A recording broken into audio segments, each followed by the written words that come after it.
Urubyiruko nirwo rufatwa nk'amizero y'ahazaza h'igihugu ndetse niyo mpamvu bikwiye ko rwubakirwaho gahunda nyinshi kugira ngo nirugera mu nshingano rutazakigusha mu manga. Mu Rwanda ho ni umwihariko kuko urubyiruko rufitiye igihugu umwenda bijyanye n'uko imbaraga zarwo zakoreshejwe cyane mu kugira igihugu umuyonga muri Jenoside yakorewe Abatutsi mu mwaka w'1994. Ariko bamwe muri bo bagafata iya mbere mu kuyihagarika. Ibarura rusange rya gatanu ku mibereho n'imiturire y'Abanyarwanda ryagaragaje ko Abanyarwanda bari munsi y'imyaka 25 barenga 58%. Ni mu gihe bari munsi y'imyaka 30 bo barenga 65%. Ni mu gihe kandi abari munsi y'imyaka 35 bo ari 75%. Imibare igaragaza ko u Rwanda rugizwe n'abakiri bato ndetse rudafashe ingamba zikwiye zirwubakiyeho, ahazaza hazaba hajegajega. Izo mpamvu zijyana n'uko umwaka w'2024 ari umwaka udasanzwe mu nguni zose z'u Rwanda, kuba igihugu kiri mu mpera ya gahunda yo kwihutisha iterambere izwi nka NCT1 no kujya imuzi gahunda zifasha kugera ku ntego z'icyerekezo 2050, aho igihugu gishaka kujya mu bizaba bikigize. Ibi ntibyagerwaho mu gihe hari imico n'imyitwarire idahwitse ikomeza kwimakazwa. Muri iyi nkuru tugiye kugaruka ku bintu urubyiruko rukwiye gutana nabyo ndetse rukabisiga mu mwaka w'2023 niba koko rushaka gutanga umusanzu warwo mu iterambere. Icya mbere, ubusinzi.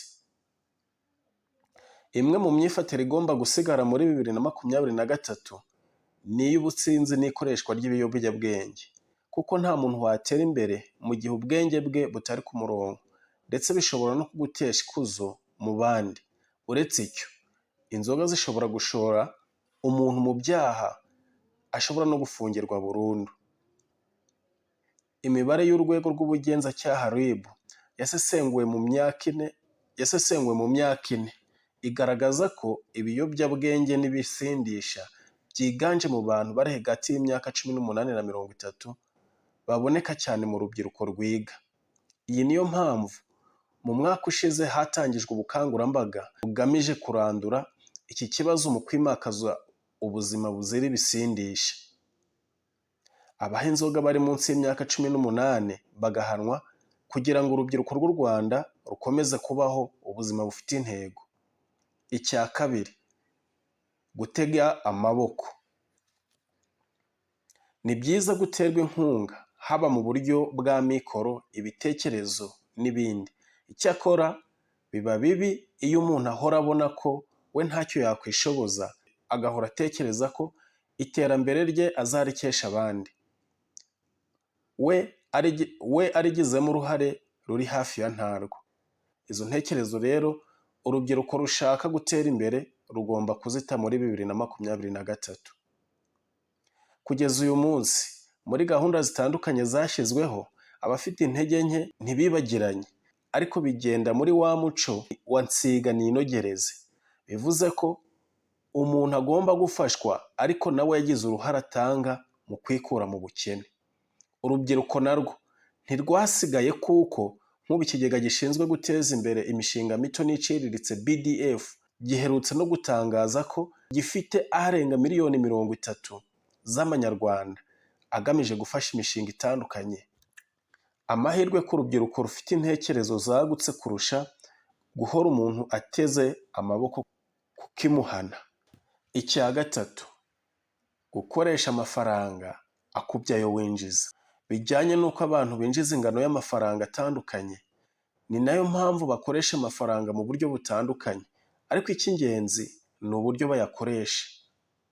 Hari ibitwara amafaranga by'ibanze nko kwishyura inzu, iby'ibanze nkenerwa nk'amafunguro, imyambaro n'ibindi, bikajyana n'imishinga umuntu yihaye igihe runaka azaba yarayigezeho.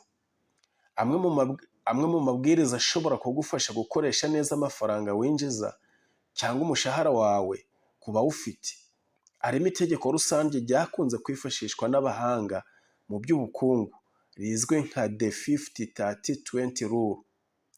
Iri tegeko rigaragaza ko 50% by'amafaranga winjiza bigomba kujya mu by'ibanze nkenerwa, birimo nko kwishyura inzu ku bakodesha, amafunguro, ibikoresho bikenerwa mu buzima bwa buri munsi n'ibindi.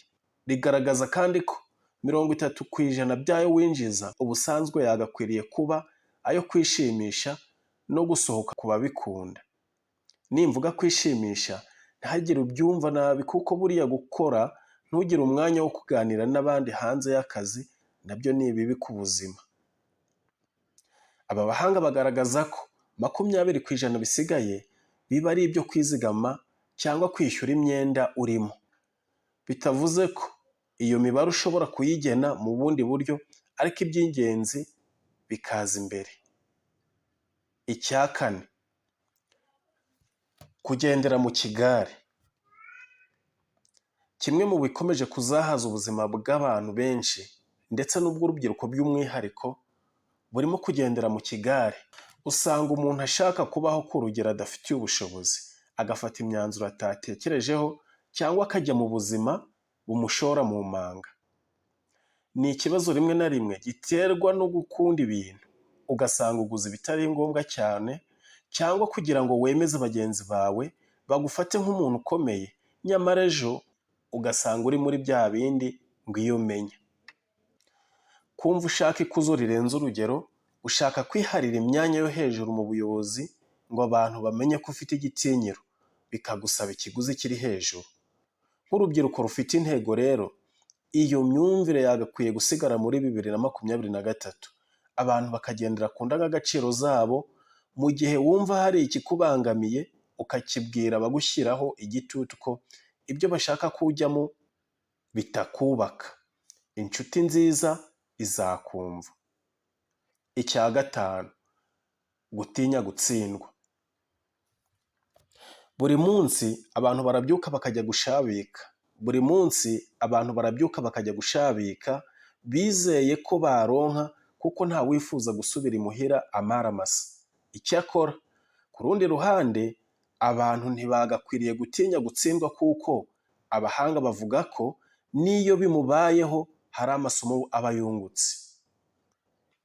Usanga umuntu avuga ngo sinzajya mu bucuruzi kuko buhombya, kandi mu by'ukuri ugasanga nta n'ubushakashatsi yakoze ngo abe yashingira ku makuru ya nyayo. Ibi bijyana no gufata ingero ku bantu bitakunze, nyamara hari abandi bari kuryoherwa n'umusaruro w'ibyo watinye gukora. Mu by'ukuri ibi ni ukwibuza amahirwe. Icya mbere ni ugukora ubushakashatsi bukaguha amakuru ahagije, hanyuma ukiyemeza ko uko ubushakashatsi burangwa no gufata umwanzuro ukomeye, kandi iyo ngingo ibamo gutsinda no gutsindwa. Upfa kudaheranwa n'ibitagenze neza. Icya gatandatu, imibereho ishyira ubuzima mu kaga. Ni kenshi abantu babaho mu buryo rimwe na rimwe bushyira ubuzima bwabo mu kaga, kandi bazi ko ari ubusirimu n'imibereho myiza.